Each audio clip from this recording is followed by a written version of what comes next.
Sure. Thanks, Dustin. Happy and proud of this team for them to get back on the winning track after a long, hard camp where I really think these guys worked their tails off. Obviously, with that said, we still didn't play our best. The things we can correct, and you always see your biggest strides usually between game one and game two, and so the things that need to get corrected, I expect us to get them corrected, and that's the penalties, that's the sideline organization things, which are very atypical of as many new people we have involved in our program. So I'm looking forward to getting that corrected, especially here with a short week. Played a ton of young, impactful players, and I've been talking about the freshmen all camp for a long, long time, the Sidney Stewarts, the Zaire Mathises, the Malik Washingtons, and as I've said, they've played as advertised, and they'll only get better. Our defense, some of the things that affected us a year ago in terms of being able to get our hands on turnovers and the defensive backs contesting catches, and I thought they played really well to be able to force 6 turnovers in the first game. But now it's back to work as quickly as we can get there. This will be a short-lived celebration for us with a short week in Northern Illinois coming in here on Friday night to the Shell. And I know our team's excited to be able to get the things corrected, get back on the field this week, and put together a game plan to find a way to take care of business next Friday night. With that, I'll open up the questions. Mike, 2 of the biggest plays in the first half came for your defense, the safety, also the pick 6. How comforting is it to know that this is what your defense can do in key stretches like that, and what were the seeds of that? Yeah, I mean, it was great to see our defense play that way, but, during camp, these are things that were a byproduct of what they did during training camp. And, as I said, to see Sid make the play he did there on the safety, and Daniel Wingate's been one of our biggest leaders and playmakers on the defensive side of the ball to get the pick 6 to kind of get us going. We started a little slow on offense, but it was great for our defense to be able to make a few plays to kind of jumpstart us. And once we got Malik settled down, I think we all are starting to see the making of what could be a very good quarterback here.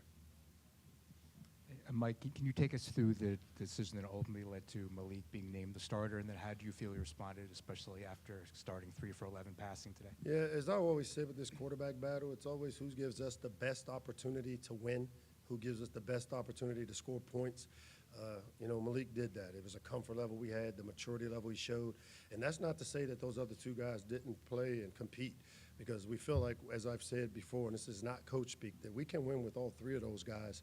But we felt Malik gave us the best chance, and it's a calmness about him, the demeanor that you see as a few. He's a little older than his years, maybe the way he's handled this thing. And the best part about it, he's only going to get better.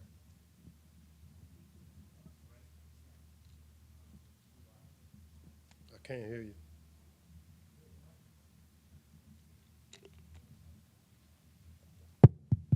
You want to talk about Locksley, or Malik's poise there, his maturity. I guess I just wanted to ask you, he started off 1 for 8 and then responded, went 10 for his next 12, I think it was. How much did that encourage you just to kind of see him settle into the game and really perform well at the end of the first half and into the second? Yeah, I think I said that, I didn't like the way we started on offense, and, to go 1 of 8 is not just a byproduct of a quarterback. It's the system, and, we started a little slow. The key to us was to be able to get the ball, run the ball a little bit to take some pressure off of a young quarterback.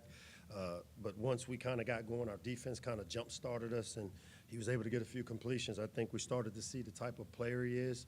The fact that he missed some work during training camp, he's maybe just starting to maybe get into the rhythm of what it's going to be like, and it's our job to get him there quickly.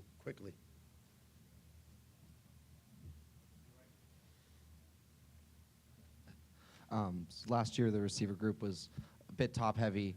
Ty Felton and Caden Prather had a lot of the run. Today was 7 players had multiple catches, and that wasn't a product of garbage time at all. Is that a point of emphasis this year to spread the ball around more, or is that just how things panned out today? No, I think it's a byproduct of the way we've recruited.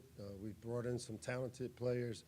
The goal as an offensive play caller for Pep is to find ways to utilize those pieces and get them the opportunities. And, when you got guys like Dorian Fleming and Jaleel Farouk and Octavian Smith Jr., and then you throw in some of the younger receivers. Caden came in, Webb, and did a great job. Punch made a touchdown, and he's been around here a long time. It was great to see Punch get off and get a touchdown catch there.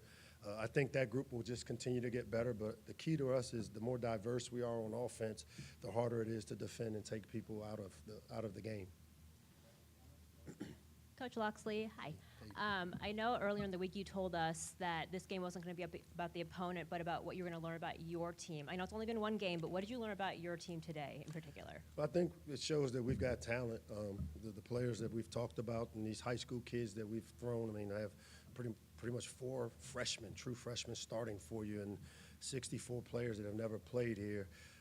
And when you look at some of the negative things that came out of the game, I can tell you it's a byproduct of us starting to learn each other and being able to do it with referees and fans, and those are the things that as a head coach, I got to get those things corrected, the sideline organization, the penalties.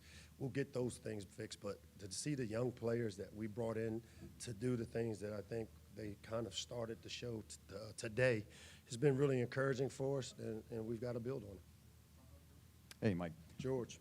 In between quarters, seems like a switch flips. Is there anything you're saying to the guys, or did you see guys kind of rallying around like, hey, we need to get this turned around and fixed? It's our first game, George, and I hate it. I mean, to have 6 penalties in the first drive on defense, and a couple of them were competitive penalties, which I've said around here I can deal with competitive penalties. But it's just the byproduct of a new team, 65 guys that hadn't played here, 6 new coaches that haven't coached here, and these are the things that we get, the kinks that will get worked out, and that's why when I say you typically get better from game 1 to game 2, it's my first opportunity to make some of these corrections that I'm going to have to make, whether it's with the staff and getting the right guys on the field, but also making sure that guys that don't play real smart, they won't play, and we'll get it fixed that way. Coach, right here. You mentioned Pep coming in. Over here, Coach. You mentioned Pep coming in, bringing in his NFL experience to make more of a hybrid or NFL-styled offense. What do you think the response like that was for Malik in the offense, being under center more for the first time in live game action with Pep's influence? Yeah, I mean, I think anytime that, you bring in a new coordinator, they bring in things that we don't have, and anyone that knows Pep knows that he has an acumen in running the football, and I think we'll only get better with it. We're still kind of in that embryo stage with 5 new guys up front, 1 returning starter, and Hershey that group will get better, and that's why we brought Pep in and Hal and some of the new coaches that have really done a great job of organizing things, but now we've got to get the details cleaned up, and the best part is we get to get it cleaned up from a game with a win, and I got to emphasize, and I'm not going to let y'all send me down a rabbit hole of being negative. We got to win today, and we haven't won around here in a long time, so I'm going to take the win and enjoy it for about 12 hours and get ready for Northern Illinois. Hey, Coach. Jake Cutter, the Diamondback. You mentioned Zahir Mathis, Sidney Stewart. Can you just talk about, as a whole, how impressive it was to see the young guys on that side of the ball make an impact so immediately for you guys? Yeah, I mean, we threw them from the yellow school bus right into the big league, and they responded the right way, and those 2 guys are made of the right stuff. But then you take and look at number 40 and 56 come in, and they're both kind of like, I know 40's a true freshman, 56 a transfer that's a redshirt freshman, didn't play a lot.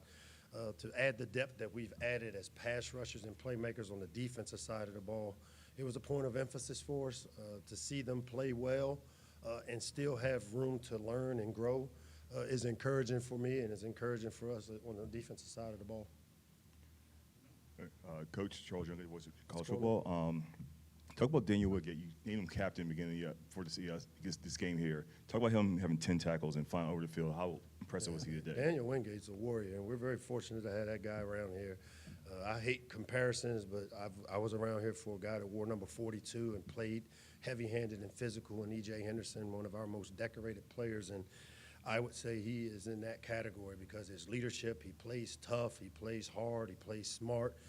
He has a positive impact on our team in all 3 phases. He's running down covering kicks as a starter. We're really fortunate to have Daniel as a true junior. I think he's only going to get better, and like I said, I'm looking forward to him having a big year for us. Coach Locksley, just today, watching the defense play, 2.7 yards of carry on the rushing attempts and 4.5 for the passing game for FAU. Just talk about your defensive line, their impact early in the game, how they altered the game after that 7-7 tie. Yeah, I mean, again, those interior guys, Cam, number 10 in the middle, I know Dylan Fontes, 46, 98, Ian Thomas. You know, those are the guys that are the workhorses, and the edge guys get a lot of the credit because they make the plays, but we did a really good job of pushing the pocket back down their throats where the run had the bounce, and then we did a really good job of tackling. I think, you know, I got to give Kerm Hughes a lot of credit. He has 2 big 4th down stops on balls where the guy catches it and he makes contact and runs his feet. And to see Kerm play the way he played, I was really, really impressed with him. But the front 7 of our defense is a strength of ours, and I really like the way those guys are coming together. Hi, Dee here. Coach, congratulations on the win today. Thanks, Dee. Appreciate it. First one to tell me that. Yeah, Right. I'm happy for you. I also want to know, because you guys had that lead and you were able to put some guys in that maybe not have started, you know, how do you make that transition throughout the game? Well, those things happen before the game. You know, we have a big staff meeting in the morning, and it's where I get to tell the guys how I want to see us play, and we play the if-then and have an idea of going into it, and if we're able to play some young guys how I want to see them played. We knew that if we had an opportunity to play a second quarterback, that we play both those guys because they both have earned the right to play. And really, like I said, we want to develop all those guys because it's a long year. The Big Ten's a tough league, and we will need the depth, especially because we're not as deep as we've been in the past. So we've got to find opportunities to develop the younger players when we can. Maybe not as much as we've done in the past, but today was a good day for us to win, develop some young players, and for the most part, get out healthy. Thanks, guys.